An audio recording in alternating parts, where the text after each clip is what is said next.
السلام علیکم ورحمۃ اللہ وبرکاتہ۔ بسم اللہ الرحمن الرحیم۔ والاجارۃ تفسدها الشروط کما تفسد البیع، ومن استاجر عبدا للخدمۃ فلیس له ان یسافر به الا ان یشترط ذلك، ومن استاجر جملا لیحمل علیها محملا وراکبین الی مکۃ جازا، وله المحمل المعتاد، وان شاهد الجمال المحمل فهو اجود،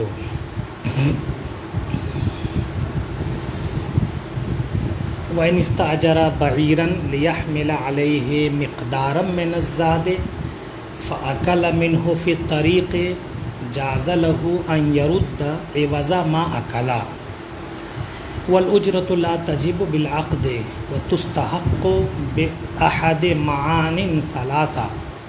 اما بشرط التعجیل او بالتعجیل من غیر شرط او باستیفاء المعقود علیہ، ومن استاجر دارا فللموجر ان يطالبه بالاجرۃ كل یوم الا ان یبین وقت الاستحقاق فی العقد، ومن استاجر بعیرا الی مکۃ فللجمال ان یطالبه باجرۃ کل مرحلۃ، ولیس للقصار والخیاط ان یطالب بالاجرۃ حتی یفرغ من العمل الا ان یشترط التعجیل، ومن استاجر خبازا یخبز له فی بیته قفیز دقیق بدرہم لم یستحق الاجرۃ حتی یخرج الخبز من التنور، ومن استاجر طباخا لیطبخ له طعاما للولیمۃ فالغرف علیہ، ومن استاجر رجلا لیضرب له لبنا استحق الاجرۃ اذا اقامه عند ابی حنیفۃ، وقال ابو یوسف ومحمد لا یستحقها حتی یشرجہ۔ چونکہ اجارہ بھی بیع ہی کی طرح ہے، بس فرق اتنا ہے کہ بیع میں عین کا وجود ہوتا ہے اور ادارے میں منفعت کا وجود ہوتا ہے۔ بیع میں عین شے لی جاتی ہے اور ادارے میں منفعت کو حاصل کیا جاتا ہے، بس اتنا ہی فرق ہے، باقی چیزوں میں دونوں یکساں ہیں۔ تو اسی کے پیش نظر کہتے ہیں کہ اجارہ کو وہ شرطیں فاسد کر دیتی ہیں، اجارہ کو شرطیں فاسد کر دیتی ہیں جیسے کہ بیع کو فاسد کر دیتی ہیں۔ اب شرطوں پر حاشیہ ہے المخالفہ لمقتضی العقد، یعنی وہ شرطیں جو تقاضۂ عقد کے خلاف ہوں وہ شرطیں اجارہ کو فاسد کر دیتی ہیں، جیسے وہ شرطیں جو تقاضۂ بیع کے خلاف ہو بیع کو فاسد کر دیتی ہیں۔ ومن استاجر عبدا للخدمۃ، ایک مسئلہ بیان کرتے ہیں، کسی نے ایک غلام کو خدمت کے لیے رکھا اجرت پر۔ اب غلام کہہ رہے ہیں، یہاں سے وہ شرعی غلام مراد ہونا کوئی ضروری نہیں ہے، کسی بھی فرد کو 1 مہینے کی خدمت کے لیے رکھا کہ میرے یہاں تم نوکری کرو، فلیس لہ ان یسافر بہ، تو اب اس مستاجر کو اختیار نہیں ہے کہ اس غلام کو سفر پر بھی لے جائے، الا ان یشترط، مگر یہ کہ اس بات کی شرط لگا دیا ہو، ہے نا، اس بات کی شرط پہلے ہی لگا دیا ہو کہ تم کو لے کر کے جاؤں گا خدمت کے لیے سفر پر۔ فرق کیا ہے؟ تو آپ جانتے ہیں کہ سفر میں بڑی دقتیں اور بڑی مصیبتیں ہوتی ہیں۔ اگر اس اجیر کو پہلے سے پتہ ہوتا کہ سفر پر لے کر جائے گا تو ہو سکتا ہے وہ منع کر دیتا کہ میں نہیں اس اجرت کو قبول کرتا ہوں، لیکن شروع میں کچھ بتایا نہیں اور بعد میں اب اس کو لے کر کے جانا چاہتا ہے، تو بعد میں لے جانے کا اس کو اختیار نہیں ہے، کیونکہ اس میں اجیر کا نقصان ہے۔ ہاں، اگر اس کے کہنے پر اجیر خود راضی ہو جائے وہ الگ بات ہو گئی، تب لے جا سکتا ہے۔ اور اگر شروع ہی میں شرط لگا دیا تھا کہ میں تم کو اجرت پر رکھتا ہوں، لیکن مجھے اختیار ہے، چاہوں تو گھر میں رکھوں، چاہوں تو سفر پر لے کر کے چلوں، اگر اس طور پر رکھا ہے تو لے جا سکتا ہے سفر پر۔ ومن استاجر جملا لیحمل علیہ محملا وراکبین الی مکہ، کسی نے اونٹ کرائے پر لیا، کس لیے؟ تاکہ اس پر کجاوا کسے، محمل بولتے ہیں کجاوا کو، اونٹ کے اوپر جو کستے ہیں، یعنی اس پر پھر بیٹھتے ہیں، لکڑی کا بنا ہوتا ہے جس پر آرام سے آدمی بیٹھ اٹھ سکے، اس طریقے۔ وراکبین، اور 2 سواروں کو بٹھائے، کہاں تک؟ مکہ تک۔ کیا مسئلہ ہوا؟ کسی نے اونٹ لیا کرائے پر اور اس طور پر لیا کہ جناب اس پر میں کجاوا کسوں گا اور 2 لوگوں کو بٹھاؤں گا، اور کہاں تک جانا ہے؟ حج کرنے کے لیے جا رہا ہوں یا عمرہ کرنے کے لیے جا رہا ہوں، مکہ تک۔ کہتے جازا، اس طور پر لینا یہ جائز ہے، اس طرح کا عقد کرنا جائز ہے۔ اب یہ کیا بولتے کجاوا کیسا رکھے اس پر؟ کیونکہ کئی طرح کا ہوتا ہے، بعض کجاوے سج دھج کی وجہ سے زیادہ بھاری ہو جاتے ہیں، کچھ بڑے ہوتے ہیں، کچھ متوسط ہوتے ہیں، کچھ درمیانہ ہوتے ہیں، تو اس کو کون سا کجاوا رکھنے کا اختیار ہے؟ تو اس کے بارے میں فرماتے ہیں کہ جناب اس علاقے میں عادتاً جو کجاوا استعمال ہوتا ہے وہی رکھے گا۔ اصل معاملہ یہ ہے کہ آپ جانتے ہیں کہ منفعت بھی معلوم ہونی چاہیے اور اجرت بھی معلوم ہونی چاہیے، تو یہاں منفعت 2 حصوں میں منقسم ہے۔ منفعت کا ایک حصہ یہ ہے کہ 2 لوگ سوار ہوں گے، مکہ تک جائیں گے، اور دوسرا حصہ یہ ہے کہ اس میں کجاوا بھی کسیں گے۔ تو 2 لوگوں کا سوار ہونا یہ معلوم ہو گیا، مکہ تک جانا یہ بھی معلوم ہو گیا، لیکن کجاوا کا اس پر رکھنا یہ ابھی مبہم ہے، کیونکہ کجاوے کی کئی قسمیں ہیں، تو اس اعتبار سے اگر زیادہ وزنی رکھے گا تو مستاجر کو اس پر اعتراض ہوگا، اور ہلکا رکھنے کے لیے کیا بولتے ہیں یہ اجیر تیار نہیں ہوگا جس نے اجرت پر لیا ہے، مستاجر تیار نہیں ہوگا ہلکا رکھنے کے لیے، تو کیا کیا جائے گا؟ تو کہتے ہیں اس کو بھی معلوم کے درجے میں لایا جا سکتا ہے، وہ اس طور پر کہ اس علاقے میں جو کجاوے عام طور پر استعمال کیے جاتے ہیں وہی کجاوا رکھنے کی اجازت اس کو ہوگی۔ تو اب گویا عرف اور عادت یہ وہاں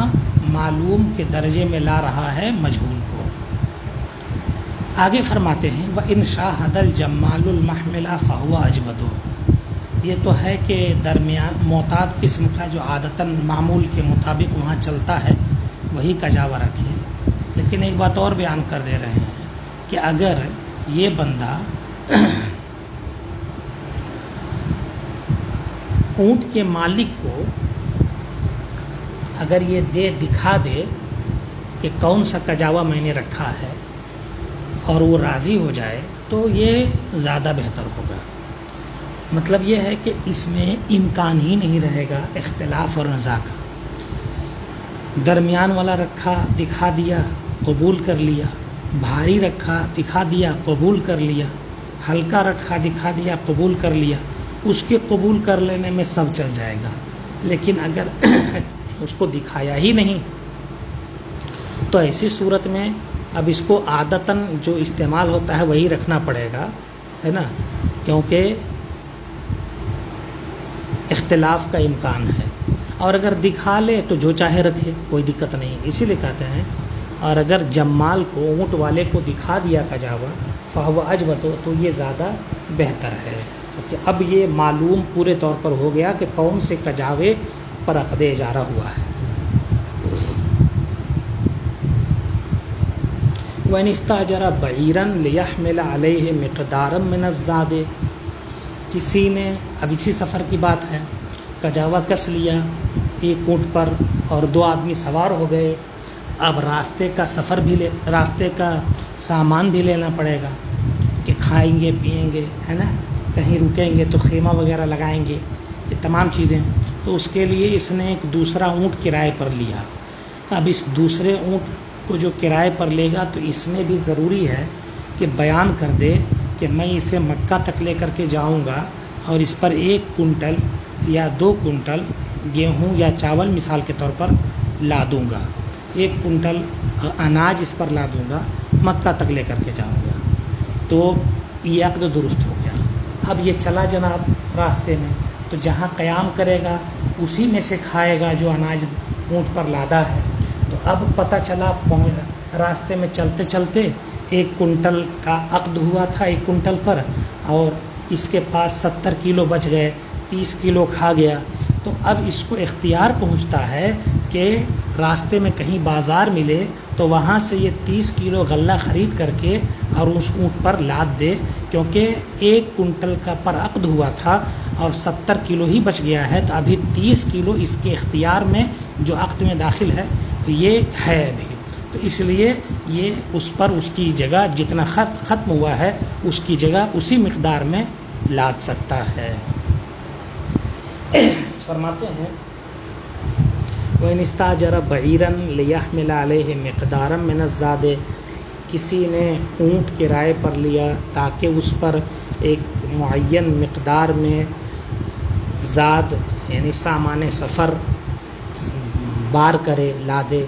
فَأَكَلَ مِنْهُ فِي الطَّرِيقِ، تو اس توشہ میں سے راستے میں سے کچھ کھا لیا، توشہ سفر میں سے، جَازَ لَهُ أَنْ يَرُدَّ عِوَضَ مَا أَكَلَ، تو اس کو اختیار ہے کہ جو کھا چکا اس کے بدلے میں اتنا لوٹائے، یعنی اتنا بوجھ اس پر بڑھائے۔ وَالْإِجَارَةُ لَا تَجِبُ بِالْعَقْدِ وَالْأُجْرَةُ لَا تَجِبُ بِالْعَقْدِ، اب یہ ہے کہ عقد اجارہ میں جیسے عقد بیع میں بیع کی تمامیت کے بعد مشتری پر ثمن دینا لازم ہو جاتا ہے اور بائع پر مبیع دینا لازم ہو جاتا ہے، جس طرح کا عقد ہو اس طور پر، تو کیا مطلق یہاں عقد ہوگا تو کیا مستاجر پر، کرایہ دار پر صرف عقد ہی کی وجہ سے اجرت لازم ہو جائے گی یا اس کے کچھ شرائط ہیں؟ تو اس کو فرماتے ہیں کہ اجرت عقد کی وجہ سے واجب نہیں ہوگی، صرف عقد اجارہ کر لیا تو اب اجرت دے دے، یہ کوئی ضروری نہیں ہے۔ ہمارے عرف میں بھی ایسا نہیں ہوتا ہے کہ عقد اجارہ کر لیا، کوئی چیز کرائے پر لے لی اور فوراً کرایہ دے دیا، ایسا ہمارے عرف میں بھی نہیں ہوتا ہے، بلکہ کبھی کبھی ایسا ہوتا ہے کہ پورا کام ہو جاتا ہے، منفعت حاصل ہو جاتی ہے، تب اجرت دی جاتی ہے۔ جیسے ٹیلر کو ہم کپڑا دیتے ہیں تو جب وہ سل کر دے دیتا ہے تب ہم اس کو پیسہ دیتے ہیں، اور کبھی کبھی ایسا ہوتا ہے کہ منفعت کے درمیان میں ہی اجرت دی جاتی ہے، جیسے ہم جب گاڑی پر بیٹھتے ہیں کچھ دور چلتے ہیں تو کرایہ مانگنے کے لیے آ جاتا ہے اور دینا پڑتا ہے، اور کبھی کچھ صورتیں ایسی بھی ہو سکتی ہیں کہ جس میں اجرت پہلے دے دی جاتی ہو، ٹھیک ہے۔ تو بہرحال یہ ایسا نہیں کہ جب بھی عقد اجارہ ہو تو ایک عقد اجارہ کے فوراً بعد اجرت دینا لازم ہو جاتا ہے۔ تو کب تو ہے، کہتے ہیں وَتُسْتَحَقُّ بِأَحَدِ مَعَانٍ ثَلَاثَةٍ، 3 معانی یعنی 3 طریقوں میں سے کسی ایک کے ذریعہ اجرت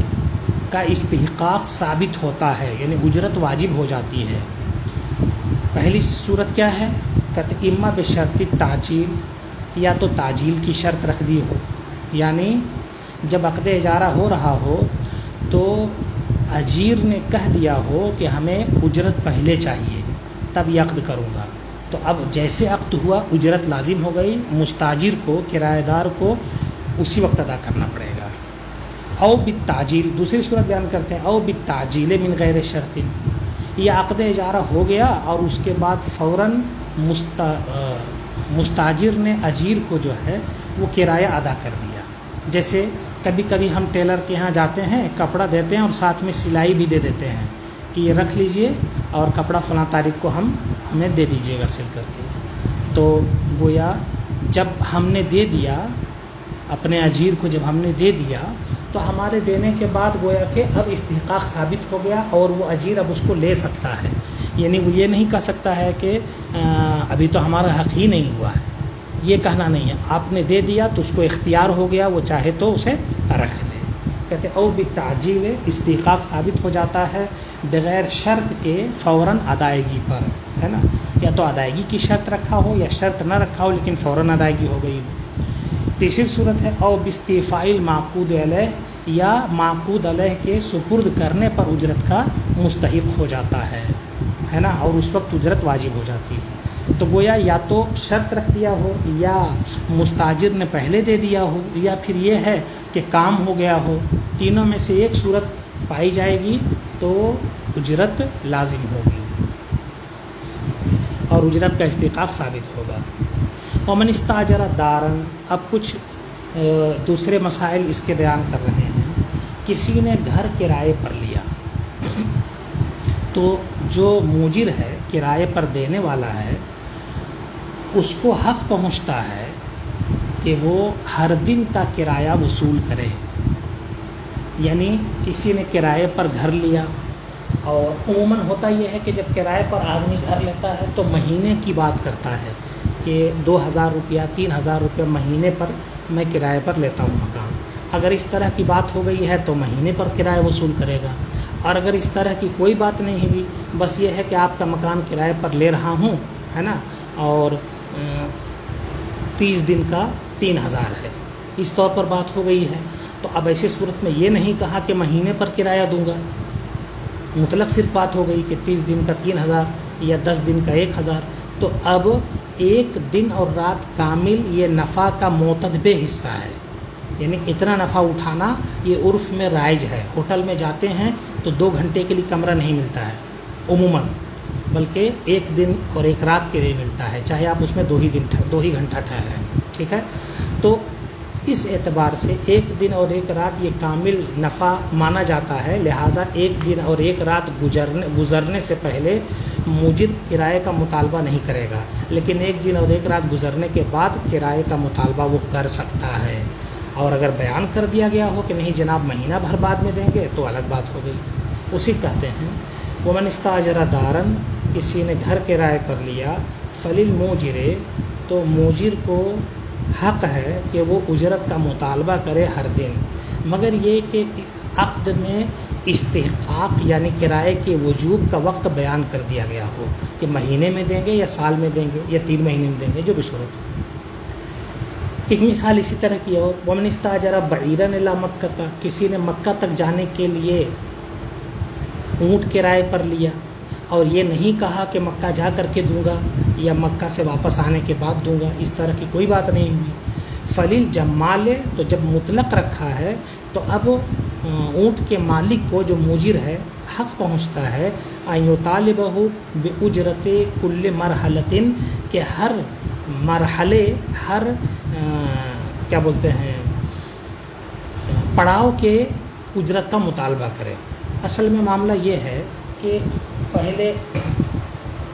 سفر جیسے آج ہوتا ہے تو ہم یہاں سے چلتے ہیں اور اس کے بعد پھر ہماری گاڑی ایک اسٹیشن پر رکتی ہے، پھر آگے ایک اور اسٹیشن پر رکتی ہے، پھر آگے اسی طرح رکتے رکتے جاتی ہے۔ تو چونکہ اب آبادی ہو گئی ہے اس لیے گاڑیوں کے رکنے کے منازل زیادہ ہو گئے ہیں، پہلے آبادیاں کم تھیں تو صحرا اور ریگستان یا جنگلات سے ہو کر گزرنا پڑتا تھا، تو اس وجہ سے جو مرحلے تھے وہ دور دور ہوا کرتے تھے اور اس کو برید سے بھی تعبیر کرتے تھے۔ آپ نے ایک لفظ سنا ہوگا ڈاک بنگلہ، ہے نا. یہ ڈاک بنگلہ جو ہوتا ہے یہ مسافر خانے کی صورت ہوتی ہے. اس میں مسافر پہلے جا کر کے ٹھہرا کرتے تھے. تو کئی میل کی دوری پر یہ مرحلہ بنا ہوتا تھا, ہے نا. تو اب وہاں جا کر کے سوار ٹھہرتا تھا اور آرام کرتا تھا, اور اس کے بعد پھر وہاں سے اگلا سفر شروع ہوتا تھا. تو گویا سفر کا ایک حصہ طے ہو جاتا تھا, اور وہاں گھوڑے اونٹ وغیرہ رہتے تھے کہ اگر کسی کو ضرورت ہو تو کرائے پر وہاں سے لے لے. حاصل یہ ہے کہ گویا ایک مرحلے سے کم کا سفر یہ مانا نہیں جاتا ہے, لیکن ایک مرحلے کا سفر معتدبے ہوتا ہے. اس لیے اب اس بندے سے چونکہ مکہ تک جانا ہے اونٹ کو لے کر کے, لیکن یہ نہیں کہا ہے کہ کرایہ کب دوں گا, تو یہ ہر مرحلے پر کرایے کا مطالبہ کر سکتا ہے, اور یہ ہر مرحلے پر کرایہ اس کو دیا جائے گا. ایک مرحلے میں اتنا, اب ظاہر سی بات ہے پورے کرائے کی بات ہو گئی ہے, تو وہ کتنے مراحل ہیں اس پر تقسیم کر دیا جائے گا, اور پھر ہر مرحلے کے اعتبار سے کرایہ اس کو ادا کیا جائے گا. اور اگر بات ہو گئی ہے تو پھر جو بات ہوئی اسی اعتبار سے کرایہ دیا جائے گا واپسی میں یا مکہ پہنچ کر کے. وَلَيْسَ لِلْقَصَّارِ وَالْخَيَّاطِ أَن يُطَالِبَ بِالْأُجْرَةِ, دھوبی اور درزی کو حق نہیں پہنچتا کہ اجرت کا مطالبہ کرے یہاں تک کہ وہ اپنے کام سے فارغ ہو جائے. ظاہر سی بات ہے آدھا کپڑا دھل کر کے اور دھوبی آپ سے پیسہ لے لے, یہ تو عرف کے بھی خلاف ہے. عرف میں بھی ایسا نہیں ہوتا ہے. آدھا کرتا سل دے اور درزی آپ سے پیسہ طلب کرے, یہ ایسا نہیں ہوتا ہے. ٹھیک ہے, مگر یہ کہ تعجیل کی شرط رہ دے, ہے نا. یعنی دھوبی کہہ دے پیسہ پہلے دیجئے تب ہم کپڑا دھلیں گے, ہے نا. اب اس نے قبول کر لیا اس شرط کو, تو اب ایسی صورت میں یہ پہلے پیسہ دے گا عمل سے فراغت کے پہلے. یہی حال درزی کا ہے. ومن استاجر خبازا, کسی نے روٹی پکانے والے نان بائی کو اجرت پر رکھا تاکہ وہ اس کے گھر آ کر کے روٹی پکا دے, ہے نا. کتنا قفیزہ دقیقن, یہ سب ضروری ہے تب منفعت معلوم ہوگی. قفیزہ دقیقن بدرہم, کس طور پر, ایک قفیز آٹا ایک درہم کے بدلے میں, اس طور پر طے کر لیا کہ ایک قفیز آٹے کی روٹی پکا دو ایک درہم کے بدلے میں, تو 10 قفیز پکاؤ گے 10 درہم پاؤ گے. تو اب وہ اجرت کا مستحق کب ہوگا؟ ظاہر سی بات ہے پہلے لے گا یا روٹی پکانے کے دوران لے گا یا بعد میں لے گا. فرماتے ہیں لم یستحق الاجرہ, وہ اجرت کا مستحق نہیں ہوتا یہاں تک کہ وہ روٹی کو تنور سے باہر نکال دے. اصل میں عقد جو ہوا ہے روٹی پر ہوا ہے, اور روٹی اسی وقت تو کہی جائے گی جب تنور سے باہر نکل آئے, اور تنور کے اندر جب تک ہے تب تک وہ روٹی نہیں ہے, آٹے ہی کی صورت ہے. اس لیے اجرت کا مستحق ہوگا باہر نکالنے کے بعد. ومن استاجر طباخا لیطبخ له طعاما للولیمۃ, کسی نے باورچی کو اجرت پر رکھا کہ تاکہ اس کے لیے ولیمے کا کھانا پکا دے. فالغرف علیہ, تو اب اسی باورچی پر لازم ہے کہ اجیر پر کہ وہ لوگوں کو کھانا نکال کر کے دے. الغرف آپ جانتے ہیں کہ چلو بھرنے کے معنی میں آتا ہے, مراد یہاں پر ہے کہ اس کو نکال کر کے اور دینا.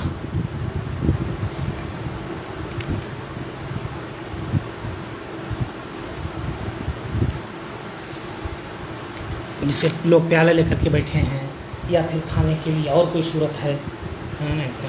کٹوری لے کر کے بیٹھے ہیں یا پلیٹ لے کر بیٹھے ہیں, تو پلیٹ میں نکالنا بھی اسی کی ذمہ داری ہے. پکا کر کے اجرت کا مستحق نہیں ہوگا جب تک نکال نہیں دے. ٹھیک ہے, یہ عرف کے اعتبار سے ہے. بعض جگہوں پر پکا کر لوگ چلے جاتے ہیں تو اجرت کے مستحق ہو جائیں گے. مبارک پور میں باورچی خود دیگ کے پاس بیٹھتا ہے اور پکانے کے بعد دیگ سے نکال کر دیتا جاتا ہے. عموماً یہی ہے, دیگ سے نکال کر دیتا جاتا ہے. مگر یہاں یہ بھی ہے کہ پکا کر چلا بھی جاتا ہے, کوئی اصل ذمہ داری اس کی پکانے کی ہے. تو اب جس عرف میں یہ ہو کہ نکال کر کے بھی وہی دے, اس عرف میں اس کے بعد اجرت کا مستحق ہوگا. اور جس عرف میں صرف پکانے کا لحاظ ہے اس عرف میں پکانے پر اجرت کا مستحق ہو جائے گا. ومن استاجر رجلا لیضرب له لبنا, کسی نے کسی شخص کو اجرت پر رکھا تو اس کے لیے اینٹ بنا دے, ہے نا, اینٹیں بنا دے, تو استحق الاجرت اذا اقامہ, وہ اجرت کا مستحق ہو جائے گا جب کہ وہ کیا بولتے ہیں اس کو